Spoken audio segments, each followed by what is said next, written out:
25.8 is going to be heavily centered around champion changes, as there are 21 different champions being adjusted for this patch, so we'll have our usual detailed breakdown with comparison clips for all of those changes, along with a complete update to the solo queue tier list for every single role. And let's be honest, picking the best champion is fun, but is that really enough on its own? I don't know about you, but locking in Set just because he's OP tier doesn't really help if you're lacking knowledge on how to lane properly. However, you can stomp lane phase with Set when using our brand new courses that go hard in teaching you everything you need to know, which will have you speed running any game below Diamond, all from a rank 1 challenger who has used these tips to dominate not 1 but 5 regions in solo queue. And that's just for top lane. Your mid lane OP tier Ahri pick from this tier list becomes actually unstoppable when you know all the essentials of mid lane, thanks to the new mid lane series over on our platform that our top 10 challenger player Strompus has tirelessly worked on exclusive to our members. Our tier list gets you the right champions, SkillCapped gets you the right skills. And we're so confident it works, if you don't climb 5 divisions while actively using the platform, you literally don't pay a single cent. So why hold yourself back this season and finally get the rank you deserve? So starting things off with a detailed breakdown of all the item changes, first up we've got Overlord's Bloodmail. Overlord's is going to be buffed in 2 different ways, as its bonus health to AD conversion is going up from 2 to 2.5%. Max percent AD that you receive based on your missing health is going up from 10 to 12%. So for that first change, let's use Set as an example because he's the one champ who builds Overlords the most. On 3 items, Set will have a total of 1500 bonus health from his core build. So 2% of that is equal to 30, but with the buff increasing the conversion to 2.5%, you'll now be gaining 37.5 AD. So a 7.5 AD buff when you're on 3 items, which is about 262 gold worth of stats that you're getting. For the second buff, it's when you drop below 30% health where you will gain the full 12% bonus AD. Set will have around 218 total AD when he has his 3 item core, so 10% of that is equal to 21.8, and with the buff, 12% is equal to 26.16. So in this upcoming patch, if you were to drop below 30% health with Set and have your Overlords completed, you'd be receiving an extra 11.86 AD, so a bit more than a longsword. So it's definitely not a massive buff, but it's not insignificant either, and for Set specifically, he's definitely getting stronger for this patch, but it's tough to say if these buffs will be enough to force the item into relevancy on anyone else. Opportunity is the second item that will be buffed for this patch, as its lethality is being increased from 15 to 18. Ranged out of combat lethality is dropping though from 7 to 5, so this is definitely a more melee skewed buff. Kha'Zix and Talon will be the 2 champs liking this change the most, as they have been slotting in Opportunity as their second purchase in recent patches. There's a chance we see the item make a comeback on other melee assassins like Rengar, Qiyana, and Kayn, but 3 lethality added just doesn't feel like quite enough to shift the priority of Opportunity. An item that's completely fallen out of meta, with it only being bought in less than 2% of games, is Crypt Bloom. So Riot has a buff lined up for 25.8. The ability haste on the item is going to be increased from 15 to 20. So for how little priority has been put on Crypt Bloom lately, we just don't see how this buff will change that. If it was from 15 to 25 haste, then I think we'd have a different conversation. However, just a 5 haste increase likely won't be enough to have people buying the item again. Deadman's Plate will be receiving a small nerf for this patch, with its slow resist being lowered from 25 to 15%. So it's really going to depend on the game as to how impactful this nerf ends up being. If the enemy comp has no slowing abilities at all, then this nerf doesn't even come into effect. If you're playing into Ashe, Olaf, and Anivia though, well, then you're definitely going to be feeling the effects of the nerf. All in all, over a large enough sample size, it is a nerf, but by no means should this change be enough to lower the priority of Deadman's Plate, as we still see it being a great pickup for 25.8. So with all the item changes covered, let's head on over to top lane and have a look at how the meta will be shaping out for this patch. Renekton is the first champ on the buff list, as his R damage is being increased. It's going up only at rank 2 and rank 3 in the spell though, so a mid to late game buff here. As we can see in the comparison clips, we're getting an added 10 damage per tick due to this change on your 2 item spike, so over the course of an extended skirmish, buff can definitely add up. If this buff also increased Renekton's R strength at rank 1 in the spell, then we definitely think he could contend for an S tier spot, but with only rank 2 and rank 3 being buffed, we see him slotting into A tier for 25.8. Shen is getting buffed for a second patch in a row, and this time it's his Q slow going up from 15 scaling to 35% to 25 scaling to 45%. On top of this, W cooldown will be slashed from 18 scaling to 12 seconds to 16 scaling to 10 seconds. The W buff is the interesting one because Shen's early trading power in lane can be heavily dictated around whether he has his W available or not. It's a spell that you can be using off cooldown to walk up and be more aggressive, so it's definitely a more significant change. With these buffs, Shen should now be back in a pretty solid spot for 25.8, and he's going to be placed in the top lane A tier. Singed had actually been holding up pretty well and was in our S tier for 25.7, so for him to get buffed for this patch is a bit odd. It's actually a revert of the nerf from last patch, as his passive per target cooldown is being lowered from 10 to 8 seconds. So not something that's going to make Singed OP,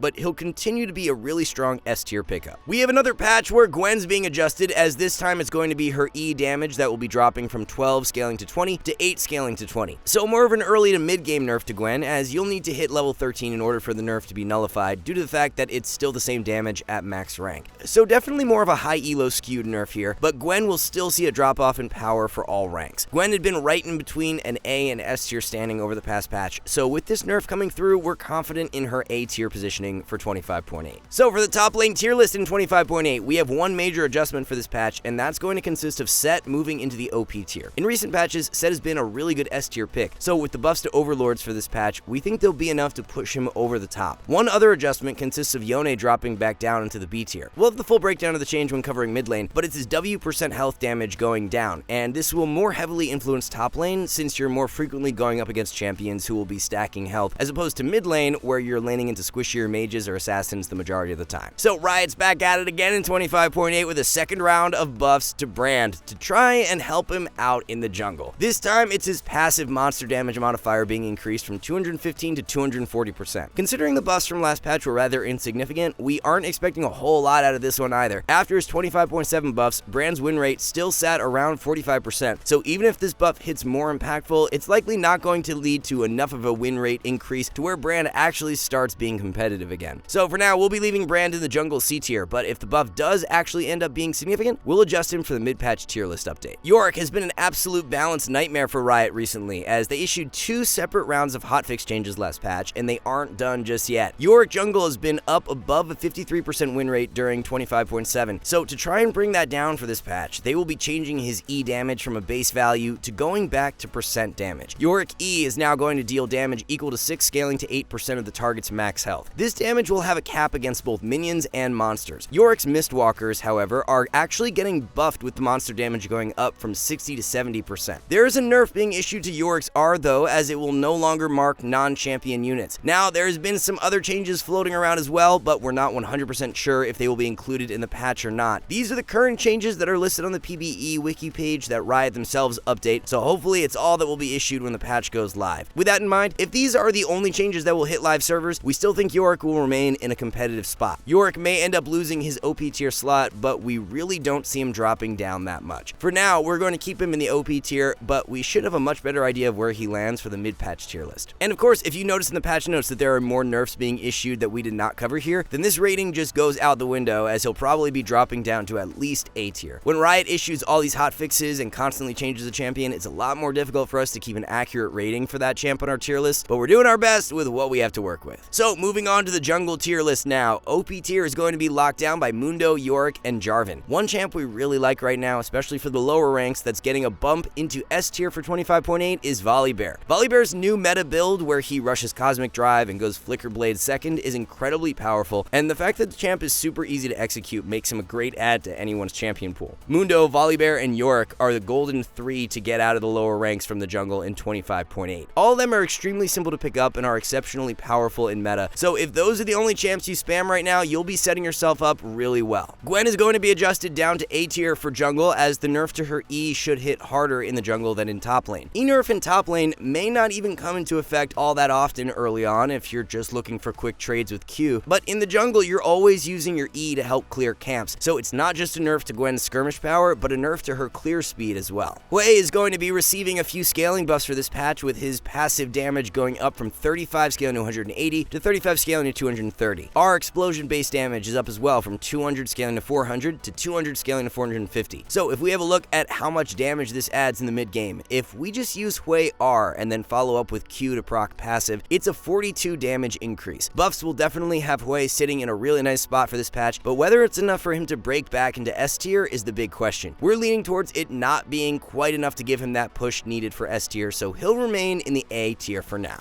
Mel has been the lowest win rate mid laner for multiple patches in a row, so it's about time she gets a buff. Mel's attack speed ratio will be increased from 0.4 to 0.625, so this will make last hitting early on in lane a little bit easier. Base health is going up from 600 to 620, and then passive magic damage per stack will be increased from 5 scaling to 20 to 8 scaling to 25. Honestly, kind of underwhelming buffs considering the current state of Mel in 25.7. By no means will these buffs be enough for Mel to see a significant move up the tier list, but she should hopefully probably be an average pickup at the very least. We'll be moving Mel into the mid lane B tier for this patch, as that's as far as we see these buffs taking her. The changes to Xerath from 25.7 missed the mark, so Riot's following up with a few buffs for 25.8. Xerath's passive cooldown refund is being increased from 2.5 to 3.5 seconds. Q base damage will see a boost as well, going up by 5 at all ranks. So nothing of great significance coming out of these changes, and we won't be moving Xerath anywhere on the tier list as a result. Zoe's Q is being adjusted for this patch so that it no longer deals 20% reduced damage when it hits a secondary target. So as we can see in the comparison clips, in 25.7, if Q hit a secondary target, it would be dealing 77 damage instead of 96, but in 25.8, you'll get the full 96 damage for both targets. So the main thing this will help out with is Zoe's ability to shove out waves faster. It's not too often that you're going to be hitting multiple champions with one Q, so especially if you're in an isolated 1v1, the buff doesn't matter at all. We don't see these kind of changes all that often, so it will be interesting to see exactly how much win rate Zoe gains from it, but initial expectations are that it won't be any more than 1%. For that reason, we won't be moving Zoe up the tier list for 25.8, as she will remain in the mid lane A tier. Yone mains got to enjoy one patch of him in a buffed state, as Riot's not wasting any time in nerfing him back down the very next patch. It's W max health damage that is being lowered, going from 10 scaling to 14% to 8 scaling to 12%. So looking at the comparison clips here, this is around a 15 damage decrease on the spell in the early game. For an ability that is pretty easy to hit and one that you can look to spam off cooldown, 15 damage off W will definitely add up over the course of the lane. So Yone is going to be moving right back down the tier list for 25.8, as we're dropping him from A into B tier.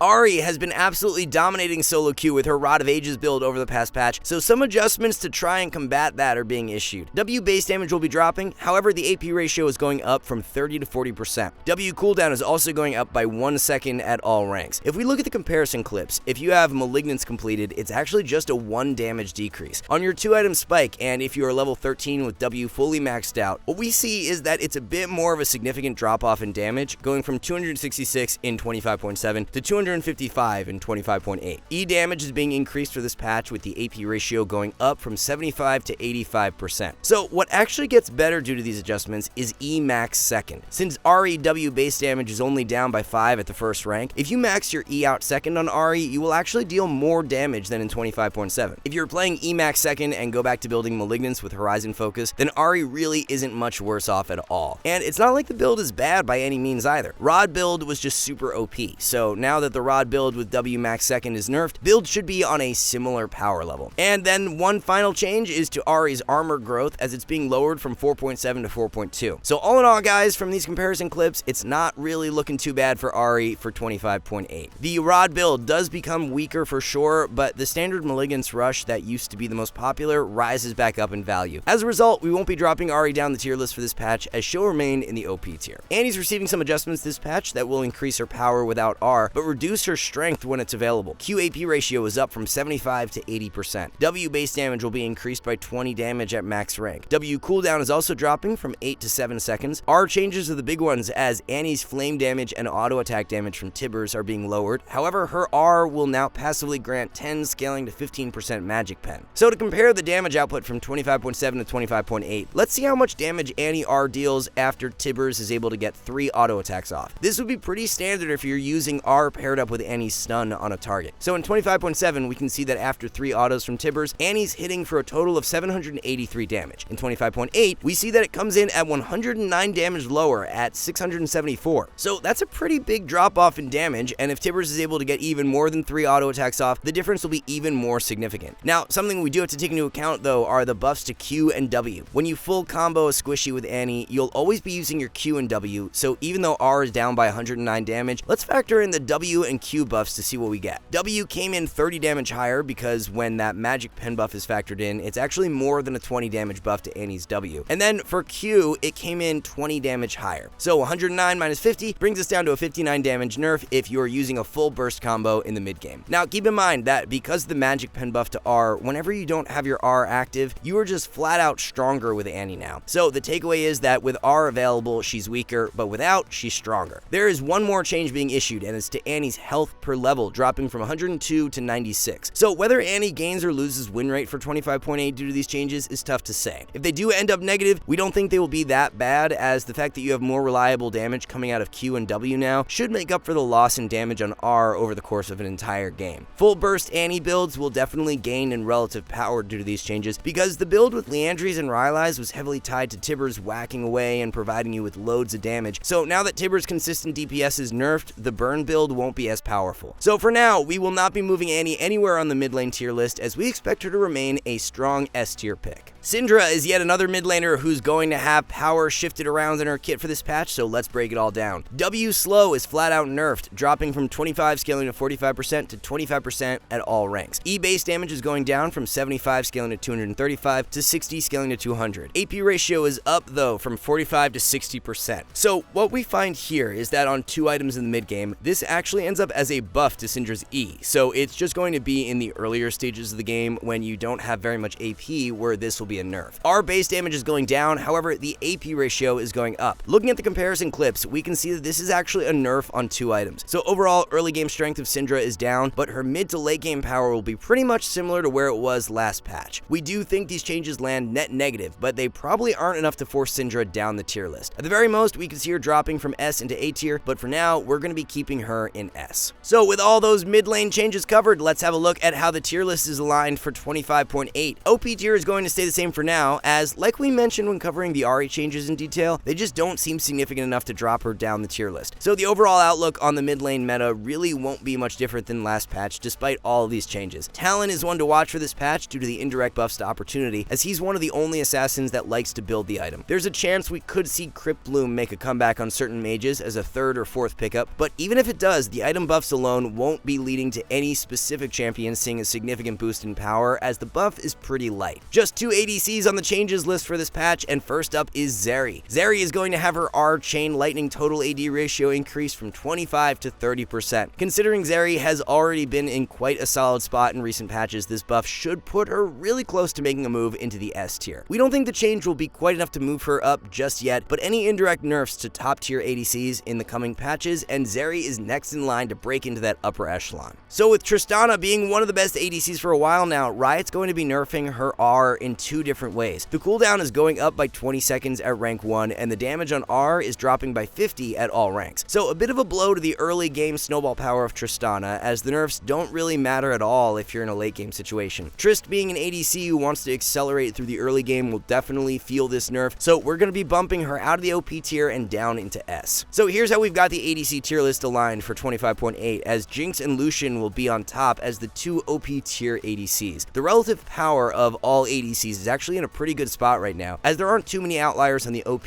or weak end of the spectrum. Even though Jinx and Lucian are in the OP tier, they're really just a slight cut above the S tier picks, so even if you don't play Jinx and Lucian, you're not at a huge detriment. On the weaker end of things, it's just Ezreal and Kalista who we would recommend you stay away from. This may be the first time ever where Ezreal is actually the lowest win rate ADC for solo queue, as he usually hovers around the 48 to 49% mark, which is pretty respectable for a more skilled champion, but right now he's in the 47s, so even when you take into consideration his higher skill floor, there's just better ADCs that you can play right now who are stronger and don't take nearly as much effort to succeed with. Moving on to support now, Blitzcrank has been slightly on the weaker side for this season, so he'll be getting 2 buffs for 25.8. Passive shield based on max mana is going up from 30 to 35%. Q damage will be getting a boost by 5 damage at rank 1, but by a whole 25 damage when you have the spell fully maxed out. So we can expect somewhere between a 1 to 2% spike in win rate for Blitz due to these buffs, and in that case, we think he'll be very close to breaking back into S tier, but just not quite there. So Blitz will be placed in the support A tier as a good pickup, but in terms of hook supports, he's still in behind Thresh. Sona has always been a more niche enchanter for solo queue, never as popular as the likes of Karma, Lulu, or Nami, so Riot's looking to give her a boost for 25.8. Power-wise, Sona really hasn't been in a bad spot lately, as we've had her placed in the S tier, so maybe with this buff she gains some more recognition. It's Sona's Q damage that will be increased, as it's staying the same at rank 1, but going up by 20 when you have the spell maxed out. Q is the spell you max out first on Sona, so at level 9 is when you'll gain the full value from this buff. Definitely don't be sleeping on Sona for this patch, as we've now seen Karma and Lulu nerfed a few times lately, so these other enchanters like Sona are slowly but surely gaining in relative power. Speaking of Lulu, she's nerfed again for 25.8, as it's her base health that will be dropping from 595 to 565. Definitely a welcome nerf, as enchanters should be more vulnerable comfortable in lane for the amount of reliable scaling power they bring their team if games drag out later. On a side note, the Blitz pick will be really liking the Lulu matchup in 25.8, as more damage on his Q and less health on Lulu will offer up better kill threat in lane for Blitz. In regards to how much power Lulu will lose for this patch, your guess is honestly as good as ours. The 25.7 nerfs literally did not drop Lulu's win rate at all. In fact, she actually gained win rate throughout the patch. A flat out health nerf is one that should definitely lead to a drop in win rate though, but we don't see it pushing Lulu that far down the tier list. So for now, we'll be leaving her in S tier, and if the nerf is a bit on the harsher side, we may drop her to A for the mid-patch tier list update. Yuumi has been creeping back into meta over the past few patches, so Riot won't be having any more of that. Yuumi's going to be losing healing on her passive as it's dropping by 5 healing at all levels. E-shield is going to be reduced as well, dropping by 15 at all ranks. So there's definitely going to be more optimal enchanters to choose from moving forward, as we'll be dropping Yuumi from A into B tier. So for the support meta in 25.8, we won't be seeing the top tier picks shifting much at all, with Braum, Nami, and Thresh continuing to excel. Sona is definitely an enchanter that you should consider picking up now, especially if you are Emerald or below and enjoy the archetype. The scaling buff to her Q will have even more impact in the lower elos because games last longer on average, so there's a better chance of Sona being able to benefit from that buff to its fullest extent. Xerath is going to be moving back up into B tier, as the buffs this patch won't impact him quite as much in the support role as they will for mid, but he shouldn't be in that absolute trash tier anymore. The Q buff that Zoe's receiving may actually help her out more in the support role than for mid lane. It's way more likely when playing her in a duo lane that you'll actually benefit from the increased Q damage if you hit multiple targets. So for Zoe support players out there, she should be getting slightly stronger, but at the same time, not enough to warrant a move into S tier. Alright guys, one last thing, our rank up guarantee is insane. It's like signing up for the gym and getting a refund if you don't get ripped. That's how confident we are in SkillCapped. We obsess over making the best guides with top players, rigorous testing, and top tier video editing to make your climb easy. If you're ready to level up, visit skillcapped.com and see the difference. So that's gonna wrap everything up for the 25.8 solo queue tier list. Thank you all so much for watching. We'll see you in the next one.